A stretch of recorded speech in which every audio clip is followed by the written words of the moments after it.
I never thought I'd end up here, lying in a stark white hospital room, the muffled sounds of nurses echoing from the corridor, while I held my newborn daughter's tiny hand, trying to steady my breathing. The soft beep of the heart monitor mixed with her gentle sighs as she slept, wrapped in a pale pink blanket. She was perfect. Pure. Blissfully unaware of the wreckage surrounding her arrival into this world. But as I gazed down at her, my heart was in pieces. Because the man who was supposed to be by my side, my husband, Michael, was thousands of miles away. Not on business, like he claimed. No, he was basking in the Hawaiian sun, sipping champagne, laughing, celebrating. Not just with anyone. With my parents. With my sister. Using my money. My phone buzzed against the nightstand. I grabbed it with shaky fingers, my C-section incision burning with the movement, but the pain in my abdomen was nothing compared to what I felt inside. The screen lit up with a notification from the GPS app one had secretly installed on Michael's phone 2 weeks earlier. I glanced at the glowing blued. It blinked steadily over the Four Seasons resort in Maui. Then, as if the universe was mocking me, another notification appeared. An Instagram update from my sister, Caitlyn. I tapped it. There they were. Michael, tan and grinning, his arm draped around my sister's shoulders like they were old college friends. My mother, Patricia, sipping a cocktail under a sun hat that I didn't recognize, probably knew. My father, George, giving a smug smile in his crisp resort shirt, his sunglasses reflecting the ocean view behind them. They were seated at an elegant beachside restaurant, wine glasses raised, toasting to what looked like pure joy. I couldn't breathe. Less than an hour earlier, I'd gotten a call from my credit card company's security department. They'd flagged unusual spending activity. Spa treatments totaling over $15,000. A $9,000 shopping spree. Another $8,000 on fine dining, all in Maui. Altogether, over $32,000 in charges. But I was here, recovering from surgery, my daughter only 24 hours old, while they were in paradise, indulging in a luxury vacation I never even knew about. Paid for with my hard-earned money. My body tensed as I scrolled through their photos, but my mind was racing through the past. The months leading up to this day, the growing distance between Michael and me, his sudden business trips. My parents' strange new warmth toward him, their calls increasing, their vague mentions of exciting changes ahead. My sister flaunting new designer bags online, even though I knew she couldn't afford them. It all clicked. This wasn't a spur-of-the-moment betrayal. This was planned. Coordinated. They had all conspired behind my back, while I carried my child, Michael's child, into this world. I felt sick. I looked down at my daughter. Her little hand curled around my finger, so trusting, so innocent. Tears welled up, but I swallowed them down. I wouldn't let her see me break. Michael's texts were still there, sterile, cold messages about meetings running late and flight delays. Lies. All of it. I should have seen it. Maybe deep down, I had. But when you love someone, when you trust your family, you ignore the whispers in your gut.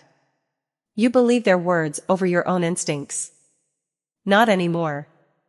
The ache in my chest sharpened into something else. Anger. No, not just anger, resolve. I wasn't the naive, trusting girl they thought I was. They had no idea what I was capable of. I promised my daughter, right then and there, my voice trembling, but fierce, that I would fix this. I would protect her. And I would make every single one of them pay. Because this was more than betrayal. They had tried to erase me, reduce me to nothing but a vessel for their comfort and greed. But they had underestimated me. I pressed the side button on my phone and reopened the message thread with the lawyer I had quietly consulted weeks earlier. I had sensed something was wrong, even if I hadn't wanted to admit it. I had started preparing, just in case. And now that just in case was here. The message was waiting, everything is ready. Let me know when you want to begin. I stared at those words for a moment. Then, without hesitation, I typed, begin. Outside, the sun was setting over Boston, casting golden light across the Charles River. It should have felt beautiful. But to me, it was the beginning of war. Have you ever felt completely blindsided by someone you trusted? Comment 111 if you know that pain. I was 24 when I met Michael. Young, ambitious, and determined to carve out a name for myself in the cutthroat real estate market of Cambridge, Massachusetts. I was always the responsible one in my family, the steady daughter with a plan, while my younger sister, Caitlyn, flitted between dreams of being a social media influencer and chasing whatever trend caught her eye that week. I had a vision for my future. I wanted stability, success, and a life I could be proud of. So, when Michael walked into my life, he seemed like everything I had worked for. He was 30, confident, and already thriving as a senior financial advisor. He had that polished kind of charm, the kind that made waiters rush to refill his wine glass and left my father, George, nodding approvingly over steaks at the country club. We met at an open house. I was still building my client base, hustling to prove myself. Michael had been representing a wealthy client interested in a multi-million-dollar estate. I remember the way he leaned against the marble countertop, his designer suit perfectly tailored, the watch on his wrist gleaming under the chandelier lights. He exuded success, the kind I admired, the kind I thought meant security. He asked me to dinner that night. And from the moment I said yes, my world shifted. We moved fast, too fast. Within a year, we were married. Everyone said we made the perfect couple.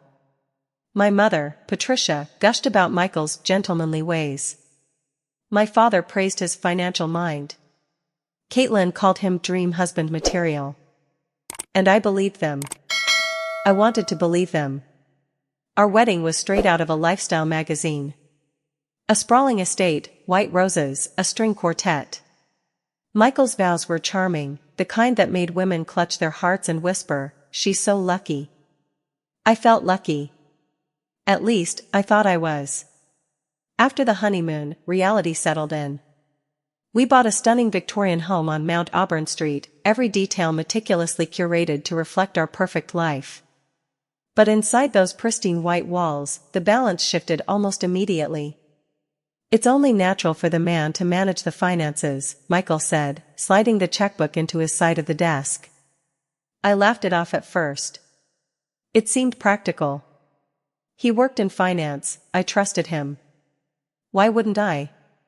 But soon, it became more than just convenience.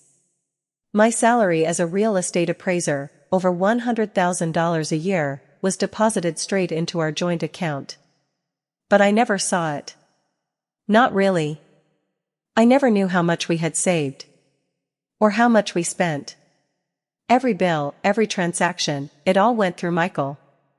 When I asked questions, his responses were always smooth, logical. "I'm just better at this stuff. You're busy with work and the baby, we don't need two people worrying about it. Don't stress yourself, I've got it under control." It sounded reasonable. But every time I pushed just a little harder, his tone would shift, like I was being difficult, ungrateful. And so, I let it go. The first time I felt truly humiliated was at a coffee shop. I was out with colleagues after closing a deal. It was nothing extravagant, just cappuccinos and pastries. But when it came time to pay, I hesitated. I needed to check with my husband. The words tasted like poison in my mouth. I saw the flicker of pity in one of my coworkers' eyes, but she didn't say anything. No one did. I smiled like it was normal. Because, for me, it had become normal. But it wasn't. Over time, my financial independence, the thing I had worked so hard for, disappeared. My credit cards were in my name, but Michael handled the statements. I didn't even know my limit. I had to ask him if I wanted to buy something as simple as a new pair of shoes. I told myself this was what marriage was. Compromise. Trust. But what I was really doing was surrendering. Looking back, the signs were there. Michael's business trips grew more frequent, and his explanations more vague. Sometimes, I'd find receipts for luxury dinners, wine bars, or spa treatments tucked into his briefcase, always labeled client entertainment. I accepted it. I wanted to believe he was building our future. Then, there was my family. My parents adored Michael. My father respected his financial acumen, and my mother treated him like the son she never had. They trusted him so much that they stopped asking me about my well-being and started asking Michael instead. Sometimes, I felt like a spectator in my own family. Caitlyn idolized him. She was still chasing internet fame, desperate to be noticed. Designer handbags, weekend getaways, Michael gifted them freely. She'd post pictures, tagging him with captions like, "Best brother-in-law ever." At the time, I thought it was sweet. Generous. I didn't know he was using my money. But there were moments, small ones, that gnawed at me.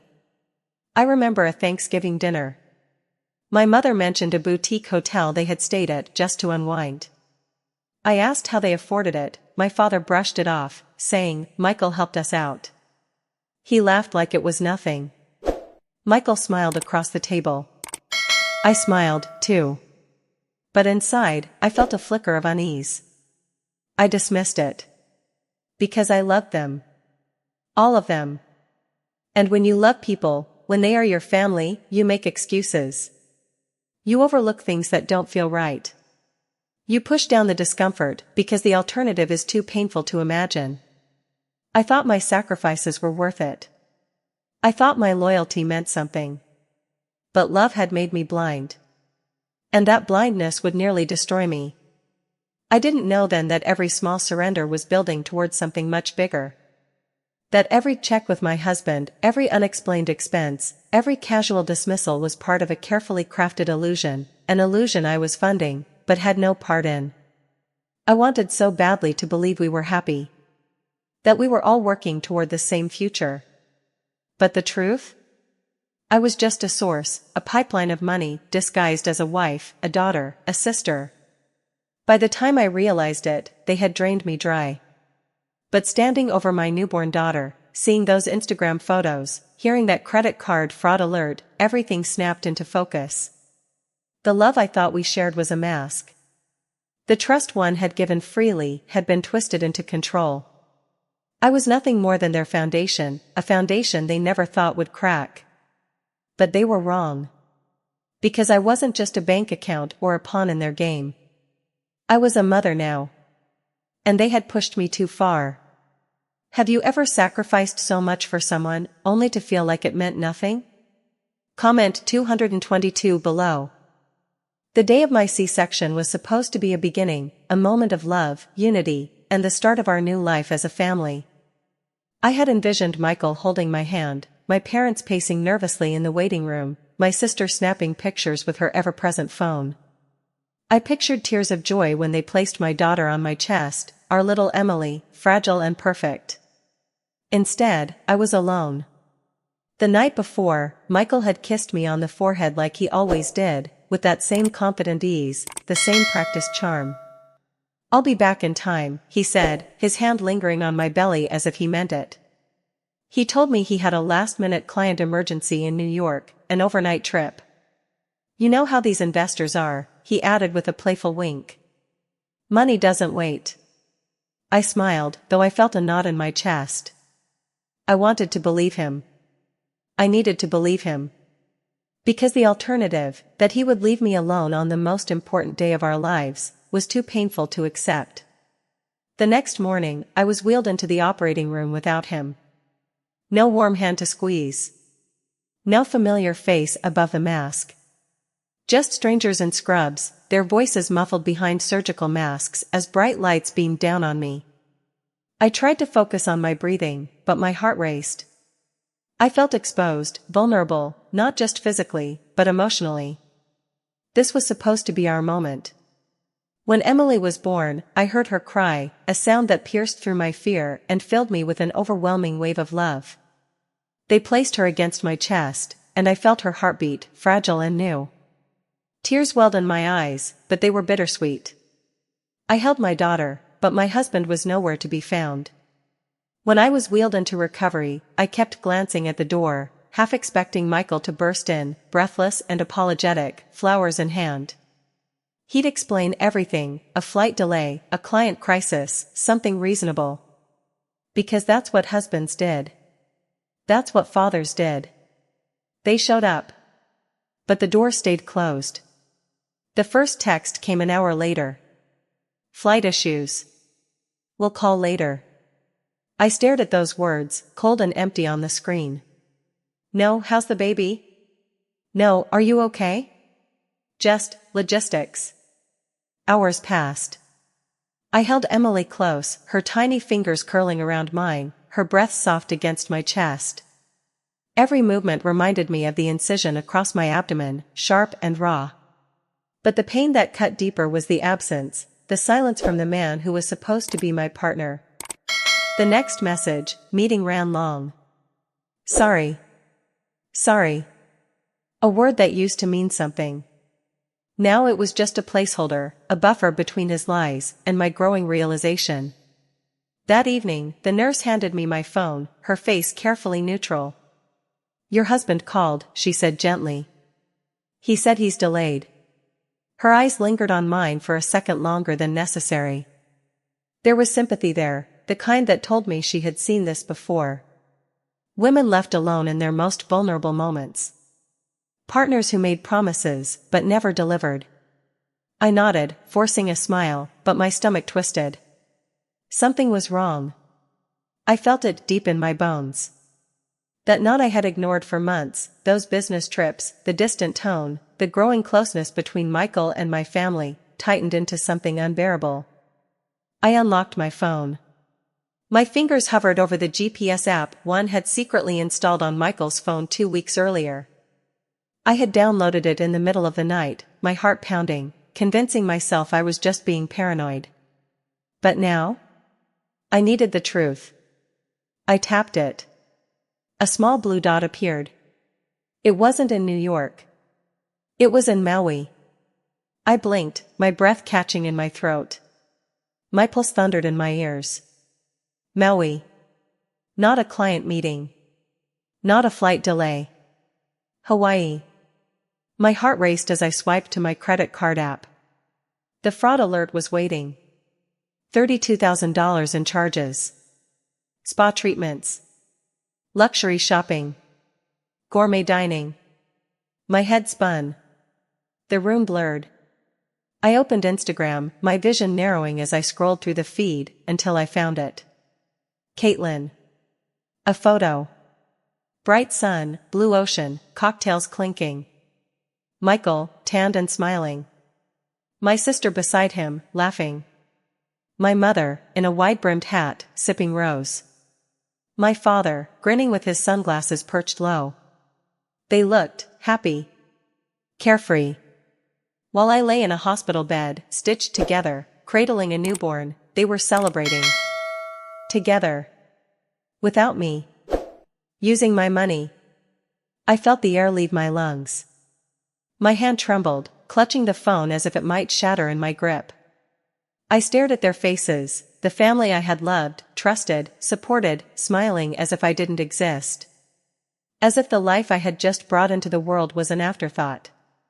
The betrayal hit me like a wave, crashing over me, drowning me in anger, grief, humiliation. This wasn't an accident. This was a coordinated effort. They had planned this, together. My parents. My sister. My husband. The people who were supposed to protect me, love me, they had conspired to strip me of everything.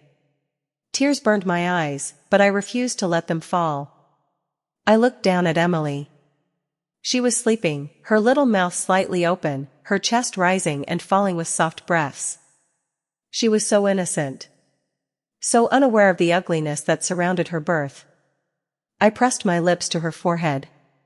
Mama will make this right, I whispered. I promise you. The pain in my heart hardened into something else. It wasn't just sadness. It wasn't even rage. It was resolve. For so long, I had let them control me. Michael dictated my finances. My parents dictated my worth. Caitlyn basked in my money while treating me like a background character in her glossy life. I had let them take piece after piece of me until there was nothing left. But this? This was my breaking point. They had underestimated me. They thought I would always be the compliant wife, the dutiful daughter, the generous sister. They were wrong.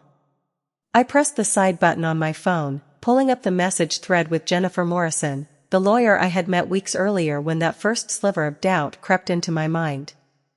I had started preparing before I even knew what I was preparing for. Some part of me had sensed it. Her last message was still there: "Everything is ready. We can proceed whenever you give the word." I typed a single word: begin. As I hit send, I felt something inside me shift. The version of me who had asked permission, who had bitten her tongue, who had smiled through the pain, she was gone. In her place was a mother. A fighter. A woman who had been pushed to the edge, and was ready to push back. The setting sun cast an orange glow across the hospital room, painting the walls in warmth. But I felt cold. Cold, but clear. This was no longer about heartbreak. This was war. And I was just getting started. What would you have done in my shoes? Comment 333 and let me know. When I pressed send on that message to Jennifer Morrison, giving her the green light to begin the legal process, something inside me shifted. The pain of betrayal was still raw, but it had hardened into something sharper. Purpose. I was no longer just a wife, a daughter, or a sister. I was a mother. And I was ready to fight. Michael had no idea. Neither did my parents. Or Caitlyn. They were still thousands of miles away in Maui, basking in the sun, drunk on expensive champagne, and high on their collective arrogance. They believed they had won, that I was tucked away in a hospital room, weak and powerless, too preoccupied with motherhood to ever challenge them. But they had underestimated me. The morning after I sent that message, I made 3 more calls from my hospital bed, each one more deliberate than the last. First, to Morrison and Baker, one of Boston's top law firms. Jennifer had been prepared for this call. Her voice was calm, but firm. "We'll move quickly," she said. "Don't worry, we'll handle this quietly for now." Next, I contacted a digital forensics company. Specialists in uncovering hidden accounts, encrypted messages, and the financial footprints people think they buried. And finally, the Economic Crimes Unit at the Boston Police Department. The officer on the other end took down my information with a professional detachment, but I could hear it in his voice, the gravity of what I was telling him. Fraud. Embezzlement. Conspiracy. My husband. My parents. My sister. I closed my eyes after that last call, listening to Emily's gentle breathing beside me. She was so small, so unaware of the war her mother had just declared. I leaned over and whispered to her, "Mama's got you, baby. They'll never take anything from us again."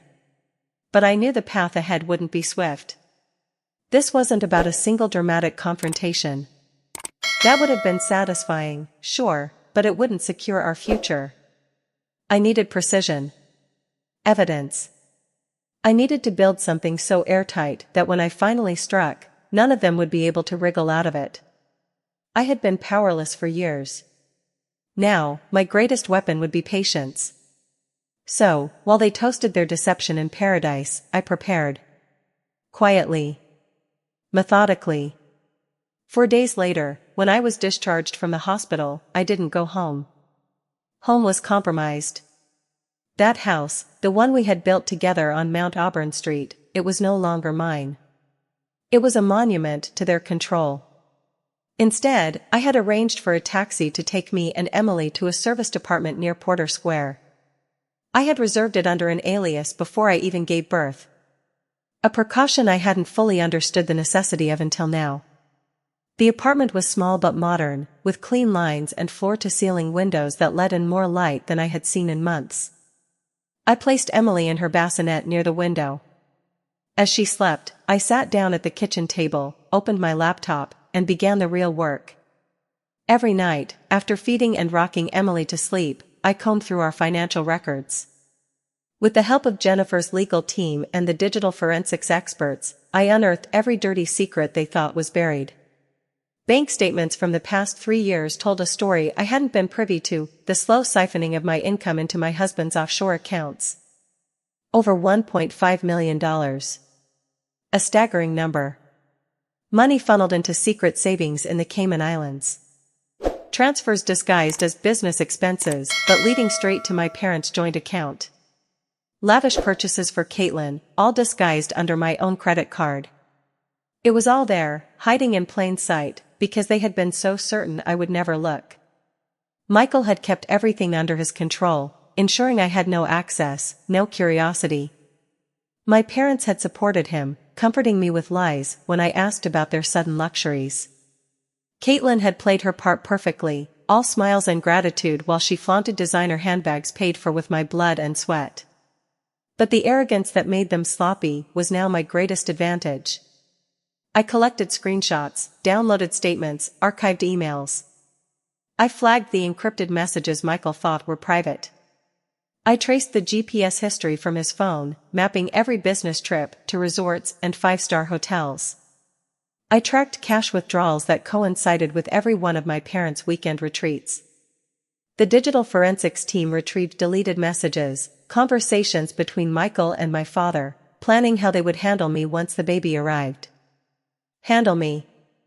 That phrase seared into my brain. They had discussed me like an obstacle, a problem to be managed. My body still bore the fresh scar from surgery, my daughter was barely 2 weeks old, and I was nothing more than an inconvenience to them. But the deeper I dug, the clearer the picture became. This wasn't a sudden betrayal. This had been in motion for years. I thought back to the first time Michael had taken control of our finances. The way my father had patted him on the back, calling him a good man. My mother's gentle reminders that marriage is about trust. Caitlyn's casual comments about how lucky I was to have a husband who handles all that stressful money stuff. It had all been deliberate. I realized then that I had never been part of their family the way I thought I was. I was a resource, someone to fund their comforts, to fuel their lifestyles. They hadn't just turned their backs on me after my daughter was born, they had never truly been on my side. I kept my mask on during those weeks. Michael called occasionally, acting concerned, asking about Emily's progress. My mother sent texts, light, cheerful, full of emojis, asking if I needed anything. Caitlyn posted beach photos, still riding the high of their Maui trip. I responded to each one as though nothing had changed. I smiled through every conversation, held my tone steady, let my voice drip with gratitude. But behind the scenes, I was sharpening my blade. Each email from my lawyer brought me closer to the finish line. Each discovery from the forensics team cemented their fate. They thought I was weak because I was quiet. But silence is not weakness. Silence is preparation. Emily slept soundly each night, unaware that her mother was building their future, brick by brick. I promised myself that when the time came, when I finally brought my world crashing down on them, I wouldn't just reclaim my power. I would take everything they valued. Their security. Their reputations. Their freedom. Because I had given them everything I had, and they had tried to leave me with nothing. I would make sure they knew what nothing felt like. Have you ever had to stay silent while planning your next move? Comment 444 if you know that feeling. The day they returned from Hawaii was one I had visualized 100 times over in my mind. Every detail had been rehearsed, every scenario, every possible reaction. But nothing prepared me for the rush of satisfaction I felt when it all unfolded exactly as I had planned. For weeks had passed since my daughter Emily was born. For weeks since Michael had kissed me on the forehead and walked out of our lives, believing I was too weak, too broken, to do anything but wait for his return. For weeks since I lay in that hospital bed, clutching my newborn's hand, vowing to make them all pay. I had stayed silent. Smiled through the occasional calls. Sent photos of Emily when my mother asked, playing the grateful, exhausted new mom while my legal team and digital investigators built an airtight case. Every sleepless night spent feeding Emily was accompanied by the glow of my laptop screen, bank records, emails, offshore accounts, and messages I would never unsee. Conversations where Michael, my father, and even my sister had discussed me like I was an obstacle. An inconvenience to be handled. But the waiting was over. It was time. Their flight from Maui landed in Boston on a sunny afternoon. I knew the details of their return itinerary better than they did. I imagined them walking through the terminal, tanned and smug, their designer luggage trailing behind them like trophies. Michael would be glowing, no doubt, the self-proclaimed provider, the successful husband returning to his wife and newborn. My parents would wear that air of subtle superiority they had perfected over the years. And Caitlyn? She would already be drafting her next Instagram caption, something painfully basic like back to reality, but still glowing, #Maui magic. But their reality was about to shift. Michael spotted the police officers first. I was told later that his smile faltered, but only for a second. He was so confident, so convinced of his control over me, that he likely assumed it was some mistake. Maybe a routine check. He was the kind of man who thought he could talk his way out of anything. But not this. "Michael Wilson," one officer asked, his voice low but firm. "Yes?" Michael's tone was polite, practiced. That charming mask still firmly in place. "You're under arrest for fraud, embezzlement, and financial theft." The handcuffs clicked into place before the reality fully hit him. My mother gasped. My father demanded to know what was happening. Caitlyn, ever the drama queen, pulled out her phone to record, until an officer shut that down with a look. Michael protested at first, of course. "This is a mistake. You must be confused. My wife, she handles all our personal accounts. I can explain." But there was nothing to explain. The evidence was already in their hands. My hands. The other travelers moved around them, pretending not to stare but sneaking glances, phones discreetly raised to capture the fall of a man who had walked through life believing he was untouchable. Michael's face twisted from confusion to anger as the officers recited his rights. "This is her doing, isn't it?" he hissed. "April, this is her." He was right. It was me. And I wasn't done. The arrest at the airport was only the beginning. While Michael was being escorted to the police station, my parents arrived home to a foreclosure notice pinned to their front door. That sprawling Belmont house, the pride of their carefully constructed facade, was no longer theirs. Neighbors peeked through their curtains, whispering as George and Patricia stood frozen, reading the words over and over as if repetition might change their meaning. My father's phone buzzed nonstop, with notifications. Bank accounts frozen.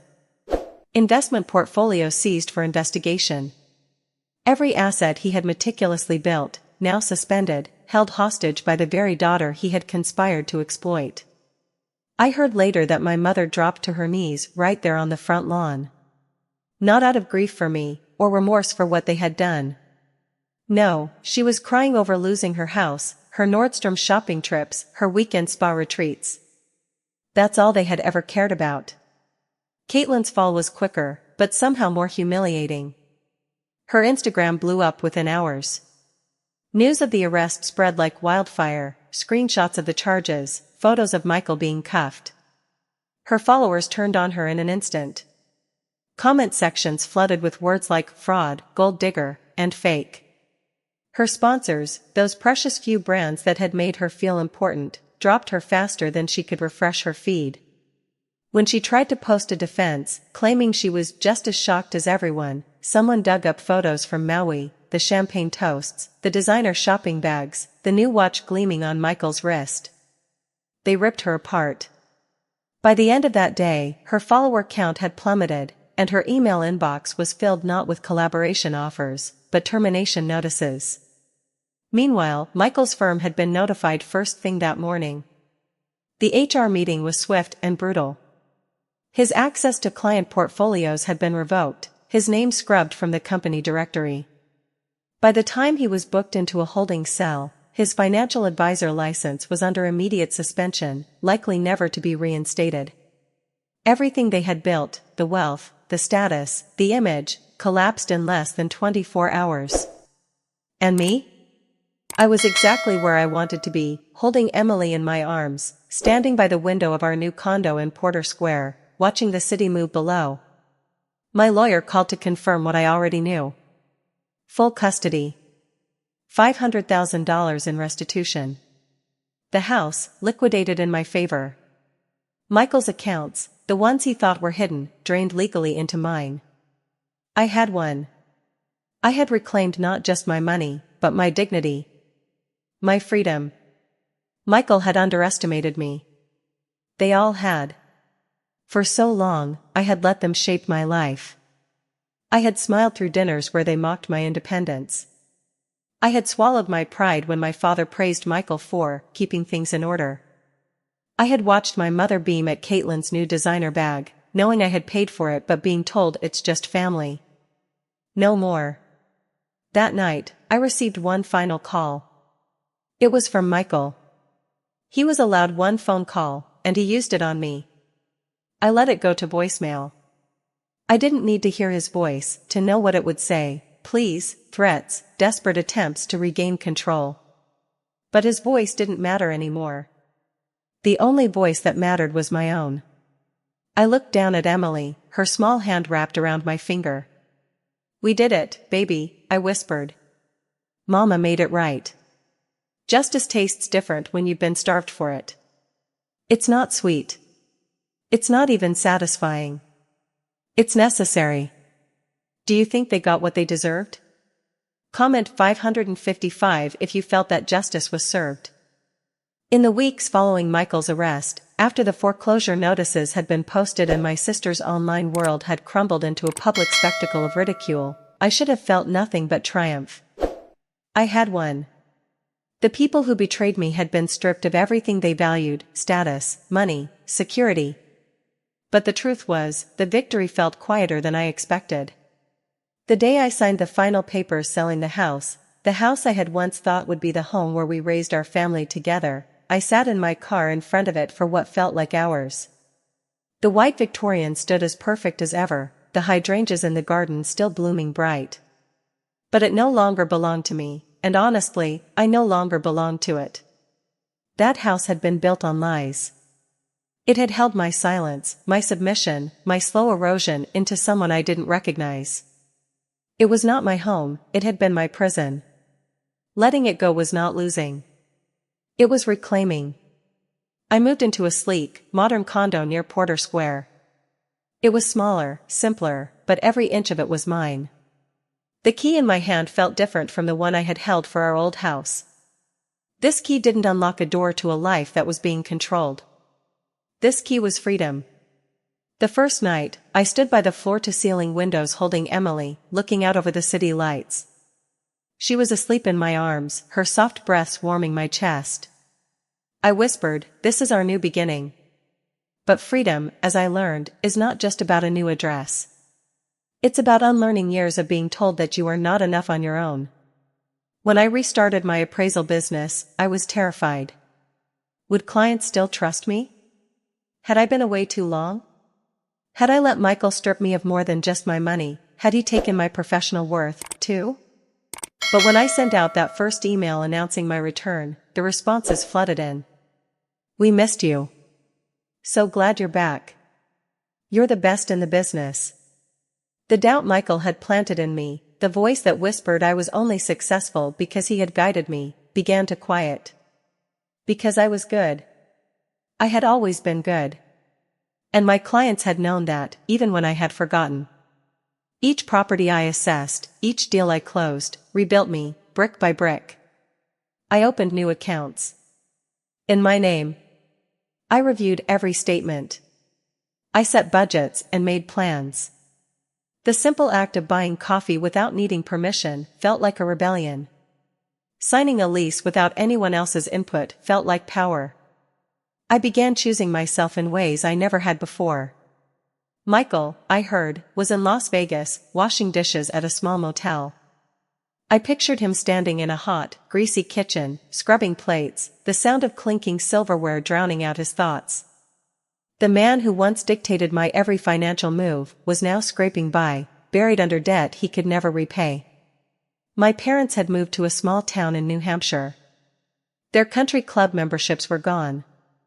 Their retirement fund drained. My mother picked up shifts as a cashier at a local supermarket. My father, once so proud, so certain of his authority, spent his days fixing up their crumbling rental home. Caitlyn fled to Arizona, where her influencer dreams dissolved into the harsh reality of working nights at a convenience store.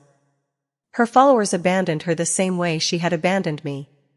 The designer bags she once flaunted were now pawned off to pay medical bills for anxiety and depression treatments.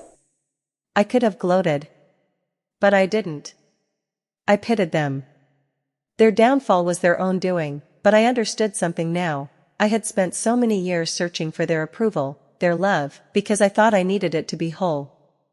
I thought being the good daughter, the good wife, the generous sister would keep me safe. But their love had been conditional, dependent on what I provided. Letting go of them was the hardest part. Not because I needed them, but because I had to accept that they were never who I thought they were. I grieved that loss, the family I wished I had, the husband I had dreamed Michael would be.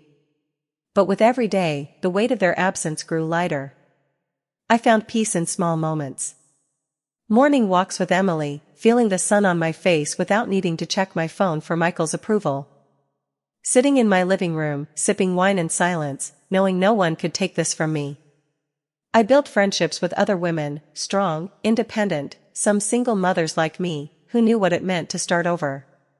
We supported each other. We celebrated the small victories, first promotions, first solo vacations, first nights where the loneliness didn't sting as much. I was no longer just surviving. I was living. I learned to trust my voice again. To trust myself. Because that was the deepest wound Michael and my family had left. They made me doubt my own instincts, my own strength. They had convinced me I was incapable. That I needed them. But I didn't. I never had. I had built this life. I had provided for them. And now, I was providing for my daughter, on my terms. One afternoon, as I watched Emily play on the soft rug in our living room, I realized something. The anger, the pain, it wasn't gone, but it no longer consumed me. I had won.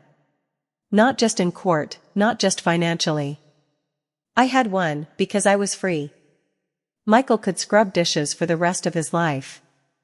My parents could live out their days in quiet regret. Caitlyn could chase followers into the void.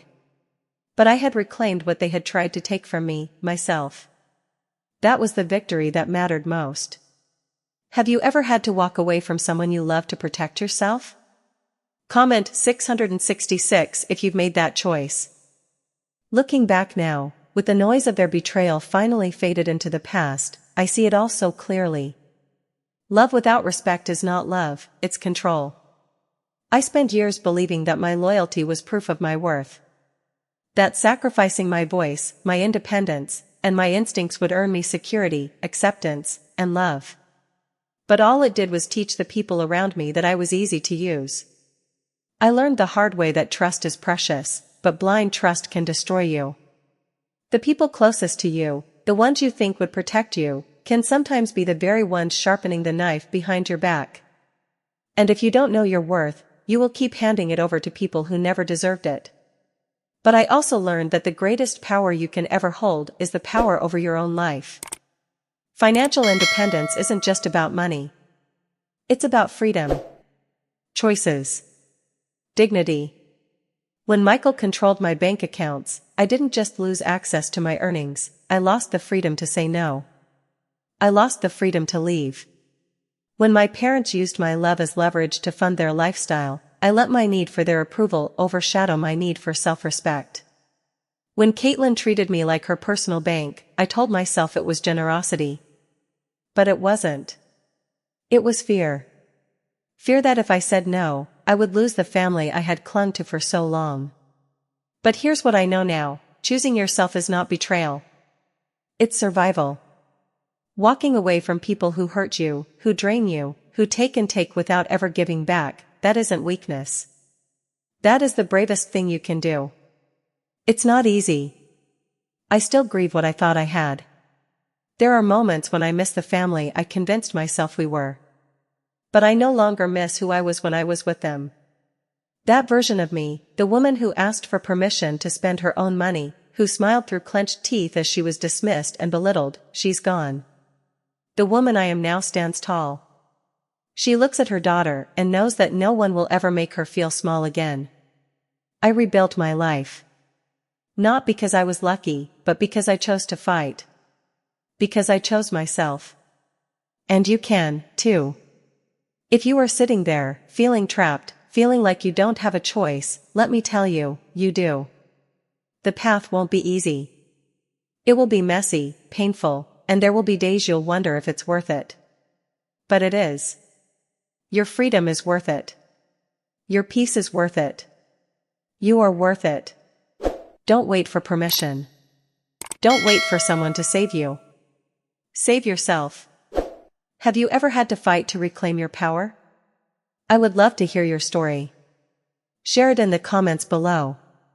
And if this story resonated with you, if you felt this pain, or if you know someone who needs to hear this, please like this video, subscribe to the channel, and share it. Because we all deserve to choose our own future. Thank you for watching.